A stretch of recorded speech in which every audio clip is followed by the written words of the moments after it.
Shalom saudara yang dikasih dalam Tuhan, puji nama Tuhan. Kembali lagi di channel Satu Hari Satu Firman. Sebelum mengawali renungan hari ini, kami mengucapkan selamat merayakan Trihari Suci bagi kita semua orang percaya, untuk mengenang bagaimana Tuhan Yesus merendahkan dirinya menjadi hamba untuk melayani, untuk mencari orang berdosa, untuk mengampuni setiap kesalahan kita. Dan pada hari ini kita memperingati saudara tentang Jumat Agung. Bagaimana hari ini memperingati tentang kematian Tuhan Yesus Kristus, penderitaannya, dari dia ditangkap, dia dicambuk, dia diludahi, dia dimahkotai duri, dia diwajibkan untuk memikul salib, dan pada akhirnya dia mati untuk menyelamatkan kita dari dosa-dosa, dari maut.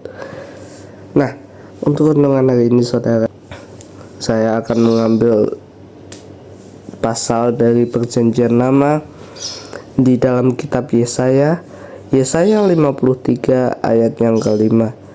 Yesaya pasal 53 ayat yang kelima. Tetapi dia tertikam oleh pemberontakan kita, dia diremukkan oleh karena kejahatan kita. Ganjaran yang mendatangkan keselamatan bagi kita ditimpakan kepadanya, dan oleh pilu-pilunya kita menjadi sembuh. Amin.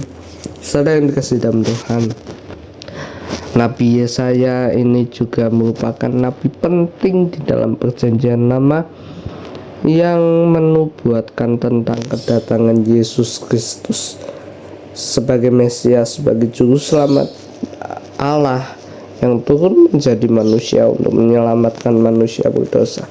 Nah, saudara yang dikasihani dalam Tuhan, kita sebagai manusia tidak ada yang tidak berdosa, saudara. Bahkan di dalam Alkitab, kata dosa dalam bahasa aslinya itu berarti hutang, saudara. Nah, semisal saudara, saya akan beri contoh.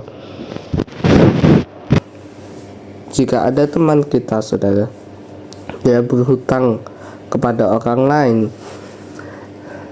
berhutang kendaraan misalnya. Nah,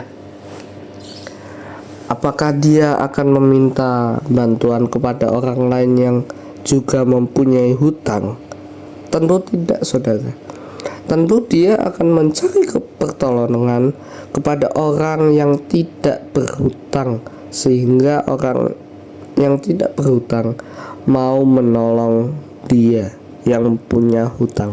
Nah, sama dalam kehidupan kita, saudara. Kita semua itu berhutang, saudara. Tidak ada satu manusia pun yang tidak berdosa. Semuanya berdosa. Karena dosa keturunan Adam, kita menjadi manusia berdosa. Nah, untuk membayar hutang-hutang kita kepada Tuhan, harus diperlukan manusia sempurna, manusia yang tanpa dosa. Dan manusia yang tanpa dosa itu diwujudkan dalam Tuhan Yesus Kristus. Dia adalah Allah Bapa yang memakai tubuh manusia, yang menjadi manusia untuk menyelamatkan kita. Amin. Nah, kenapa saudara? Kenapa Tuhan menyelamatkan kita? Kita ingat di dalam Perjanjian Lama, Tuhan ingin sekali membangun keintiman dengan umat Israel. Tuhan ingin dekat dengan umat-umatnya, saudara. Nah, tetapi Tuhan tahu, saudara, manusia tidak ada yang tidak berdosa, semuanya berdosa. Maka daripada itu, yang dahulu harus memakai korban-korban sembelihan, korban bakaran dan lain sebagainya, Tuhan berpikir begini, saudara.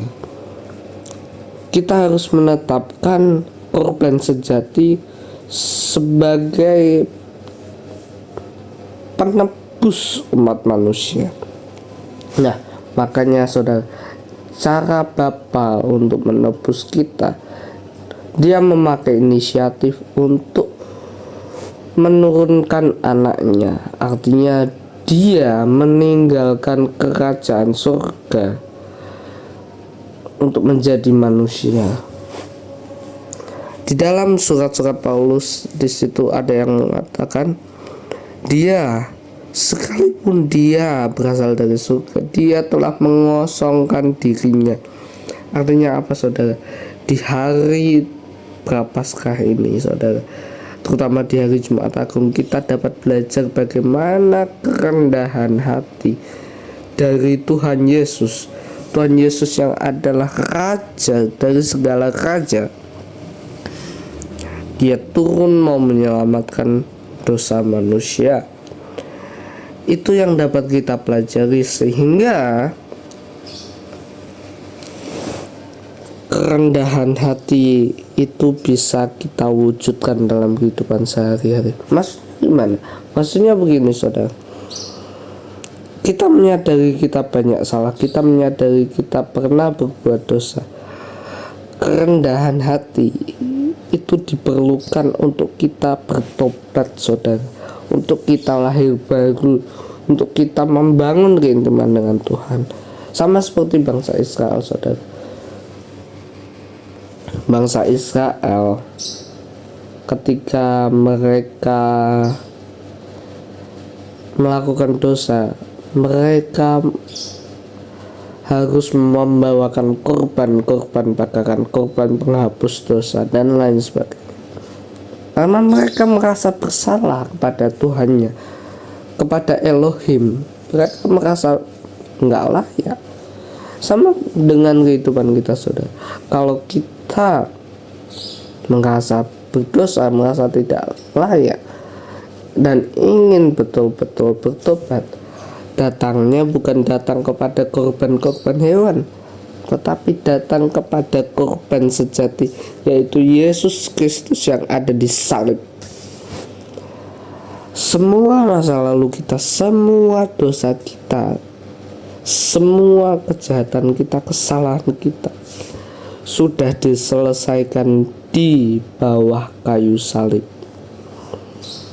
Semua pekerjaan iblis sudah dibatalkan di bawah kayu salib.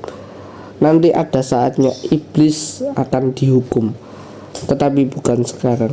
Sekarang tugas kita mematahkan, menghancurkan pekerjaan-pekerjaan iblis, kuasa-kuasa iblis. Itu kita hancurkan.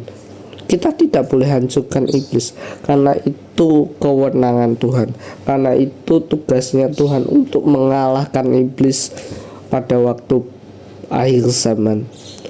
Sehingga yang bisa kita tangkap dari Jumat Agung ini adalah bahwa kerendahan Tuhan Yesus sebagai hamba yang mau melayani itu tentu masuk dalam kehidupan kita. Bagaimana ketika kita melayani Tuhan, kita harus rendah hati. Kita tujuan melayani bukan untuk membanggakan diri, oh aku bisa main ini, bisa berkhotbah, bisa menginjil dan lain sebagainya. No, semua itu untuk Tuhan. Semua itu dengan alasan bagaimana kita mengasihi Tuhan, maka kita juga melakukan perintah Tuhan. Amin. Tuhan Yesus memberkati.